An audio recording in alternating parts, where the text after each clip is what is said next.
I hate to start with something so simple, so basic, so pedestrian. So excuse me for having to ask this question, but do the trade deals exist? Are they real? Are they actually a thing? Months ago, 1 month ago, I played a clip for you of Scott Bessent being asked, "Are the deals deals? Do we have paperwork? Has anybody signed them?" This was in the context of we're going to get 90 deals in 90 days. They didn't. Then it was one deal in 100 days and supposedly three deals in 110 days. Not exactly amazing. But Scott Bessent was asked a question on CNBC. We played this clip about a month. When is this from exactly? Almost 3 weeks ago. And here's what he had to say. And this was when we started to suspect these deals may really not be deals. These deals have been coming pretty fast and furious. At times, it gets hard to track the details of them. The Vietnam deal that the president announced earlier in July, I don't think we've seen confirmation, or at least I haven't, as I sit here now, from the Vietnamese government of that deal. Did we get confirmation from the Vietnamese government? Do we have an agreement with them on paper? I didn't work on that deal, but I assume that we do because you know. I assume we do. I have nothing to do with it. We've also done Indonesia and Philippines, so I would imagine that. But you haven't seen that paperwork? But I don't. That's Ambassador Greer, who is a seasoned veteran with an encyclopedic memory and knowledge of all this, keeps all that. So the answer at the time was Bessent hasn't seen anything. Nothing was published. And the counterparties to those deals, Vietnam, Indonesia, and the Philippines, had not announced that those deals existed. And so that started making us think, are these deals real? What does it even really mean? We then learned the EU deal isn't a deal, it's a framework. It's an understanding of sorts. And it is only getting worse. This is from yesterday. This is also on CNBC. This is Secretary Howard Lutnick. He is asked, is there any written documentation of the supposed deal with Japan that has been touted? Is there any documentation of the supposed deal with the United Kingdom or with Vietnam still or with Korea?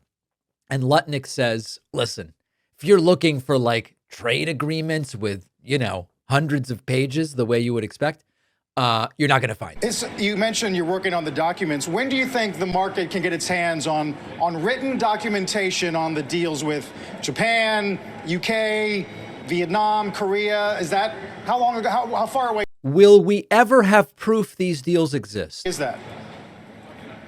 Well, these are kind of weeks away for the Japan and Korea model, but the other models are set. I mean, you already have Vietnam has agreed to open its market. These countries have agreed to open their market. They bring down their tariffs. It's not that you're not going to find a big, long, 250-page trading agreement. It's very simple. Bring down your tariffs to zero. Open the market to American exporters so that we can finally sell our agriculture overseas, finally sell our seafood overseas, finally sell our beef overseas. I mean, our producers have Stockholm Syndrome. Yeah. So if you're looking for the other countries to confirm and explain these deals in detail, that hasn't happened. If you're looking for documentation of these deals that has been signed by both parties to the deal, you're not going to get that. But listen, we reported that they're lowering tariffs. What more do you want, Carl, on CNBC? I know that there are some who are going to hear this and sort of say, maybe Lutnick is right. I mean, like, why do we need paperwork? Why do we need signatures? If they've agreed to do X, then that's it. It's as simple as that. And the reality is trade deals are very complicated.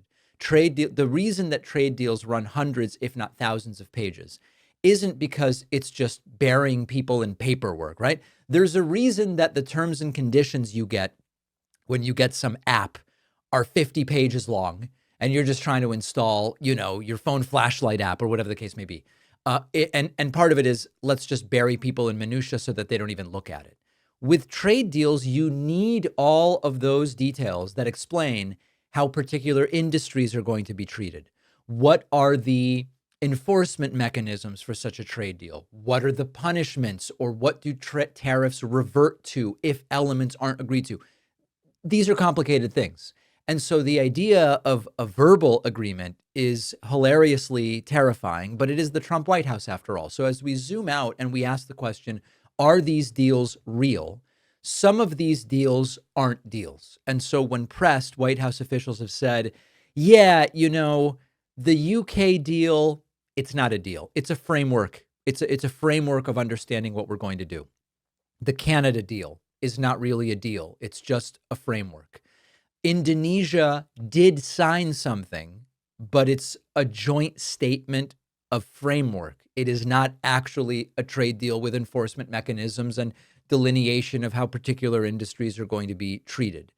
And as we dig deeper and deeper, it does increasingly seem that even though if we give them credit for what they say they've signed, it's still not very good, right? Like if we are as charitable as possible and we say everything you're calling a deal, even when we know it's not really a deal, it's a framework or it's an idea, we'll give you credit for all of them. 90 deals in 90 days came and went.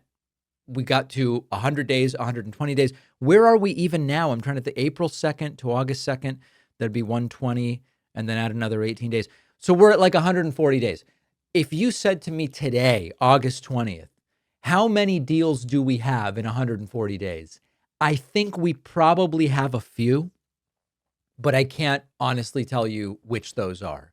This is the way that this administration operates. And reporting from inside the Trump White House is that this sort of incompetence, this sort of just, I don't know, we said this, isn't that good enough?